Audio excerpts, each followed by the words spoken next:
रुद्रपुर गांव के एक छोटे से घर में चंदू अपने बेटे पप्पू और पत्नी मीना के साथ रहता था। एक रात घर के सब लोग सो रहे थे और चंदू गहरी नींद में बेचैन हो रहा था। अचानक चंदू जोर जोर से चिल्लाता है, मिल गया, मुझे खजाना मिल गया। शोर सुनकर मीना जग जाती है। मीना चंदू को नींद से जगाती है। अजी सुनते हो, उठो। चंदू जग जाता है। खजाना मिल गया। शांत हो जाइए, क्या कोई बुरा सपना देखा आपने? बुरा नहीं, बहुत ही अच्छा सपना था। मैंने सपने में देखा कि मैं अपने खेत में खुदाई का काम कर रहा हूँ और खुदाई करते वक्त मुझे हमारे खेत में एक खजाने से भरा हुआ घड़ा मिल गया। और जानती हो, उस घड़े में कीमती सोने और चांदी के सिक्के भरे थे और मैं उन सिक्कों को हाथ में लेकर खुशी से चिल्ला रहा था। फिर क्या हुआ? अरे फिर तुमने मुझे नींद से जगा दिया और मेरा खूबसूरत सपना तोड़ दिया। तभी पप्पू भी नींद से जाग जाता है। अरे पापा, आप ना तो खुद ठीक से सोते हैं, न हमें सोने देते हैं। आप भी कैसे कैसे सपने देखते हैं? मुझे तो डर है कहीं इस खजाने के चक्कर में आप पागल ना हो जाओ। चलो अब सो जाओ। पप्पू बेटा चल सो जा। चंदू की नजर दीवार पर टंगी घड़ी पर पड़ती है। अभी तो रात के 2 बज रहे हैं, सो ही जाता हूँ, और क्या करूँगा। वो फिर बिस्तर पर मीना और पप्पू के साथ लेट जाता है। चंदू को खेत में छुपे खजाने का सपना पहले भी कई बार आ चुका था और वो सपना देखकर हमेशा सोते सोते ऐसे ही चिल्लाने लगता था। एक दिन चंदू अपने बचपन के दोस्त वीर के साथ चाय की दुकान पर बैठा चाय पी रहा होता है। अरे भाई वीर, कई महीनों से ठीक से सो नहीं पा रहा हूँ मैं। क्यों, क्या हुआ? फिर से वही खजाने का सपना देखा क्या? हाँ यार, फिर वही खजाने का सपना। कुछ समझ नहीं आ रहा है यार भाई, लेकिन लगता है मुझे जरूर कोई बड़ा जैकपॉट मिलने वाला है। क्या कहा? जैकपॉट? क्या बेवकूफी वाली बात करते हो भाई तुम, हैं? चुपचाप कोई काम धंधे पर लग जा, समझा? ऐसे अचानक किसी को कुछ नहीं मिलता। तेरे बापू को मरे 6 महीने गुजर गए हैं। तो खुद सोच, जब से तू अपने परिवार को लेकर शहर से वापस गांव आया है, तूने कोई काम धंधा नहीं किया। सारा दिन इधर उधर घूमता रहता है बस। हाँ भाई, अच्छा याद दिलाया यार तूने। चल 2000 रुपए उधार दे दे यार। तेरे सारे पैसे एक बार शहर गया तो कमा के चुका दूंगा। हाँ ठीक है, यही बोल बोल के तो पिछले 6 महीने से मुझसे उधार लिए जा रहा है। खैर चल ले ले, तू मेरे बचपन का जिगरी यार है, तो तेरे लिए कुछ भी कर सकता हूँ। अरे यार भाई, तू तो जानता ही है कि मुझे ये खेती का काम करना कभी पसंद नहीं था यार। मैं तो हमेशा से शहर में रहना चाहता था, लेकिन आज मजबूरी में मुझे वापस आना पड़ा। चंदू शहर में नौकरी करता था और उसका परिवार वहीं उसके साथ रहता था। चंदू के पिता गांव में रहते थे। पिता ने उसको बहुत समझाया, लेकिन उसे तो सिर्फ शहर की चमक दमक दिखती थी। उधर घर पर मीना बर्तन साफ कर रही होती है। चंदू थैले में सब्जियां लेकर घर आता है। ये लो, तुमने जो कुछ बोला था सब ले आया हूँ। पैसे कहाँ से मिल गए तुम्हें? तुम्हारे पास तो पैसे नहीं थे। अरे बाजार में वीर मिल गया था, उसी से उधार लिए। शहर से कमा के सब कर्जा एक ही बार में चुका दूंगा। तुम फिक्र क्यों करती हो? कितनी बार बोला है, अपनी ढेर सारी खेती है, उसी में कुछ काम करो। शहर जाके दूसरे की गुलामी करने से अच्छा है अपना अपना काम कर लो। लेकिन तुम होगी सुनते ही नहीं, बस हर समय शहर जाने की धुन और दूसरा खेत में छिपा खजाना। तुम्हारे दिमाग में तो बस यही 2 चीजें चलती हैं। मुझे तो लगता है एक दिन इसी चक्कर में तुम पागल हो जाओगे। तभी चंदू का चचेरा भाई सुरेश अपनी मोटर बाइक लेकर चंदू के घर आता है और उसे आवाज देता है।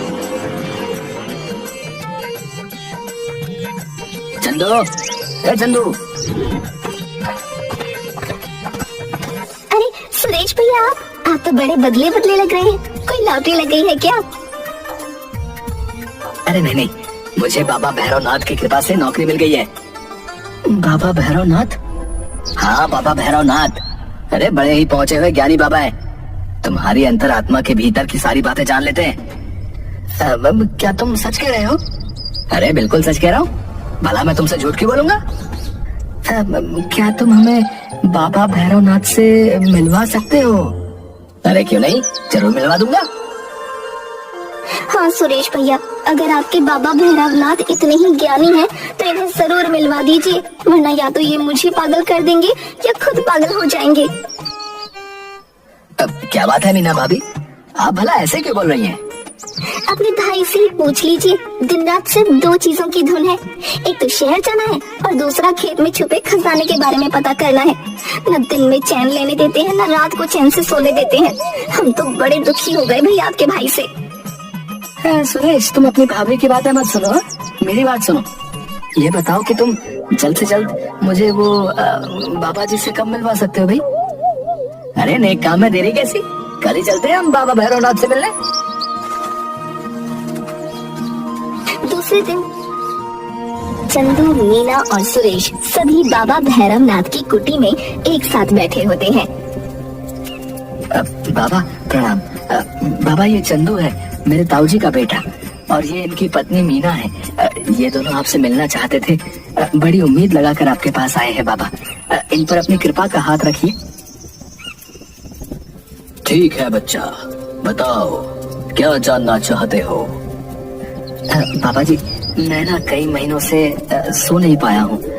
बाबा, मैं कई महीनों से अपने खेतों में कोई खजाना मिलने का सपना देख रहा हूँ। क्या सच में मेरे खेतों में कोई खजाना दबा पड़ा है?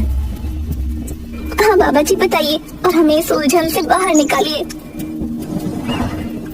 हाँ बच्चा, सच में तुम्हारे खेतों में खजाना छिपा पड़ा है, और वो भी इतना कि तुम सपने में भी नहीं सोच सकते। क्या सच में बाबा जी, हमारे खेतों में सच में खजाना छुपा है? हाँ बच्चा, सच में तुम्हारे खेतों में खजाना छिपा पड़ा है। तो बाबा जी, वो छुपा हुआ खजाना हमें कैसे मिलेगा? सब्र रखो बेटा, बताता हूँ। बाबा अपने सामने जल रहे यज्ञ में मंत्र पढ़ते हुए भभूति डालते हैं। सभी की नजर बाबा पर होती है। बेटा, तुम्हें अपने खेत में हल चलाने होंगे, खेतों में बीज बोने होंगे, और जब फसल पक के तैयार हो जाए तो मेरे पास आना, फिर मैं तुम्हें बताऊंगा खजाना मिलने का उपाय। आपने जैसा कहा है बाबा जी, मैं बिल्कुल ऐसा ही करूंगा। बस मुझे खेतों में छुपा हुआ वो खजाना मिल जाए बस।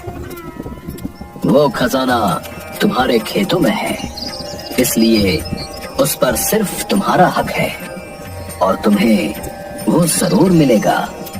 बस तुम्हें सब्र रखना होगा बेटा। बाबा भैरवनाथ की जय, बाबा भैरवनाथ की जय। बाबा भैरवनाथ की बात सुनकर सभी बहुत खुश थे। चंदू और मीना बार बार सुरेश को धन्यवाद दे रहे थे। सुरेश भाई, तुम्हारा बहुत बहुत शुक्रिया। मैं तुम्हारा ये एहसान कभी नहीं भूलूंगा। इसमें एहसान कैसा, भाई भाई के काम आता है। आज तुम्हारी वजह से मुझे बाबा तक आने का रास्ता मिला, और बाबा से उस छुपे हुए खजाने तक जाने का रास्ता मिला। जिसकी किस्मत में जो होता है उसे वो जरूर मिलता है। बस हमें ऊपर वाले पर भरोसा करना चाहिए। आप बिल्कुल ठीक कह रहे हैं सुरेश भैया। अब हमारे दिन भी अच्छे हो जाएंगे, फिर मुझे कुछ करने की जरूरत नहीं पड़ेगी। हम आराम से शहर जाकर वहाँ की सुख सुविधाओं के साथ रहेंगे। चंदू अपने खेतों में ट्रैक्टर से जुताई करता है। मीना और चंदू दोनों खेतों में बीज बोते हैं। दोनों मिलकर खेतों में बहुत मेहनत करते हैं। एक रात मीना चंदू और पप्पू को थाली में खाना परोस कर देती है और बोलती है, देखते ही देखते आज न जाने कैसे 4 महीने गुजर गए। अब वो दिन दूर नहीं जब बाबा हमें खजाने के बारे में बता देंगे और हमारे दिन बदल जाएंगे। हाँ पापा, तब आप हमें कार में घुमाएंगे ना? हाँ बेटा, हम उन पैसों से नई कार लेंगे और गांव वालों पर खूब रौब झाड़ेंगे, फिर शहर चले जाएंगे और हमेशा के लिए वहीं रहेंगे।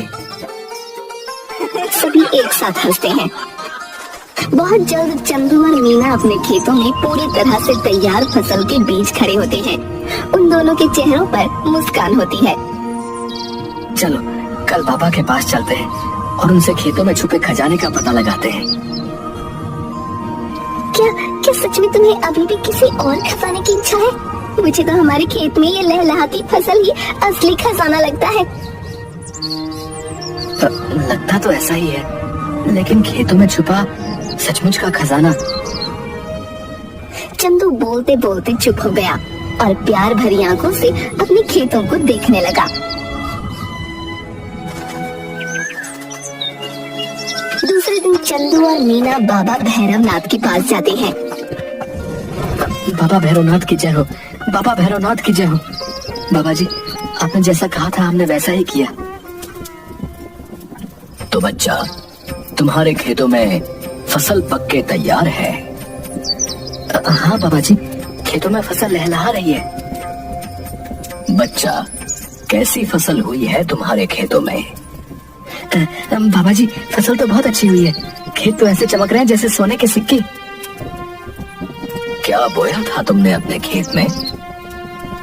जी बाबा जी, मैंने गेहूं की खेती की थी। तो गेहूं के दाने कैसे हैं? बाबा जी, सोने जैसे पीले, चमकदार और बड़े बड़े। तो तुम्हारा मतलब है कि तुम्हारे खेतों में गेहूं नहीं, बड़े बड़े सोने के दाने हुए हैं। जी बाबा जी, बिल्कुल सोने जैसा चमक रहा है खेत। अच्छा ये बताओ कि मेरे पास से वापस जाने के बाद क्या तुमने फिर कभी छुपे खजाने का सपना देखा? नहीं बाबा जी, मैंने तो वो सपना दोबारा नहीं देखा और मैं उसके बारे में भूल भी गया। बच्चा, ये तो बहुत बड़ी गड़बड़ हो गई। कैसी गड़बड़ बाबा जी? क्या बात है, आप थोड़ा परेशान दिख रहे हैं। तुमने पिछले 4 महीनों से एक बार भी उस छुपे खजाने का सपना नहीं देखा। मुझे लगता है तुम्हारे खेतों में छुपे खजाने की चोरी हो गई है। खजाने की चोरी किसने करी बाबा जी? तुमने अपने खेतों में खजाना होने की बात किसको बताई थी? ये बात तो बाबा जी पूरे गांव को पता है। फिर तो जरूर किसी ने तुम्हारा खजाना चुरा लिया। कहीं वीर ने तो नहीं खजाना चुरा लिया? वीर? हो सकता है, क्योंकि उसे भी तो खेतों में छुपे खजाने के बारे में पता था। नहीं, वीर ऐसा नहीं करेगा। उसने तो हमारी कितनी मदद की। जब मैं शहर से वापस आया तो हमेशा उसने ही मुझे पैसे उधार दिए और आज तक कभी मुझसे वापस भी नहीं मांगे। वो ऐसा नहीं कर सकता, वो मेरे बचपन का दोस्त है। फिर किसने चुराया होगा हमारा खजाना? मुझे नहीं पता किसने चुराया, लेकिन ये जरूर जानता हूँ कि वीर ने नहीं चुराया। पिछले कुछ महीनों से वीर तुमसे मिलने एक बार भी नहीं आया और न ही उसने तुम्हारा हाल पूछा। मुझे तो पूरा यकीन है कि वीर ने खजाना चुराया है। जिसके पास इतना खजाना होगा वो अपने उधार दिए थोड़े से पैसों के लिए क्यों आएगा? किसी पर चोरी का इल्जाम लगाने से पहले हमें एक बार उसे भी अपनी सफाई देने का मौका जरूर देना चाहिए। सही कहा बाबा जी आपने। हम वीर को यहाँ बुलाते हैं। नहीं, कोई जरूरत नहीं है इसकी। मुझे कोई खजाना नहीं चाहिए। इतने दिनों से जिस खजाने के लिए तुमने हमारा जीना हराम कर रखा है, आज तुम्हें वो खजाना नहीं चाहिए? हाँ, नहीं चाहिए। और मुझे इस बारे में किसी से कुछ नहीं पूछना है और ना ही तुम इस बारे में किसी से कुछ पूछोगी। मैं क्यों नहीं पूछूंगी? मैं तो पूछूंगी और जरूर पूछूंगी। वो भी तुम्हारे सामने पूछूंगी। बाबा जी, मैंने पैसों के लिए भाई को लड़ते देखा है। वीर मेरा दोस्त है, फिर भी उसने कभी मुझे पैसों के लिए मना नहीं किया। जब मैं अपने पिताजी को छोड़कर शहर चला गया तो उसने ही एक बेटे की तरह हमेशा मेरे पिता का साथ दिया। और उनके जाने के बाद जब मैं शहर से वापस आया तो मेरे मांगने पर हर बार उसने मुझे पैसे दिए, जबकि वो जानता था कि अगर मैं एक बार शहर गया तो कभी वापस नहीं आऊंगा। शायद फिर भी उसने हमेशा मेरी मदद की। फिर हमारा खजाना कहाँ गया? नहीं चाहिए हमें कोई खजाना। मैं अपने खेतों में काम करूंगा और मेहनत करके तुम्हारे लिए सचमुच का एक खजाना बनाऊंगा। सही कहा बच्चा तुमने। ये फसल ही हमारी मेहनत का फल है। हम इस इस धरती को अपने खून पसीने से सींचते हैं और बदले में ये धरती हमें फल देती है। बेटा, यही तुम्हारा असली खजाना है। इस संसार में हम बहुत कुछ पाने की कल्पना करते हैं, लेकिन सच्चे मन से मेहनत नहीं करते। खैर, आज मुझे खुशी है कि तुमने मेहनत की और उसका फल तुम्हें मिला। वो सब तो ठीक है, लेकिन हमारा खजाना? तुमने फिर खजाने की बात की? हाँ, मैंने खजाने की बात की और मुझे वीर से पूछना ही होगा कि हमारा खजाना कहाँ छुपाया है उसने। इतना कहकर मीना ने बाबा जी की दाढ़ी और मूंछ उनके चेहरे से हटा दी। वीर और बाबा जी सब जोर से हंसने लगे। मुझे माफ करना मेरे दोस्त, लेकिन हम सब तुम्हारे खेत में छुपे खजाने और शहर जाने की बात से परेशान हो चुके थे। मैंने और भाभी ने तुम्हें कितना समझाया, लेकिन तुम्हें किसी की बात समझ नहीं आ रही थी। इसलिए हम सब ने मिलकर तुम्हें असली खजाने तक पहुंचाने का ये रास्ता ढूंढा। चंदू अपने दोस्त के गले लगता है। मुझे माफ कर दो मेरे भाई, असली खजाना क्या होता है ये समझने में मैंने बहुत देर कर दी। हाँ, देर तो तुमने कर दी, क्योंकि तेरे पिताजी हमेशा तुझे इस खजाने से मिलवाना चाहते थे, लेकिन ऐसा नहीं हुआ। पर मुझे खुशी है कि उन्होंने जो सपना तेरे लिए देखा था, आज तूने अनजाने में ही सही पर उसे पूरा किया है। वो हमेशा तुझे तेरी मेहनत किए हुए लहलहाते खेत के बीच में खड़ा देखना चाहते थे। आज वो जहाँ भी होंगे तुझे इस तरह देखकर बहुत खुश हो रहे होंगे। मैं वादा करता हूँ, मैं हमेशा गांव में ही रहूंगा और पूरी मेहनत से अपने खेतों से सोने चांदी का खजाना बनाऊंगा।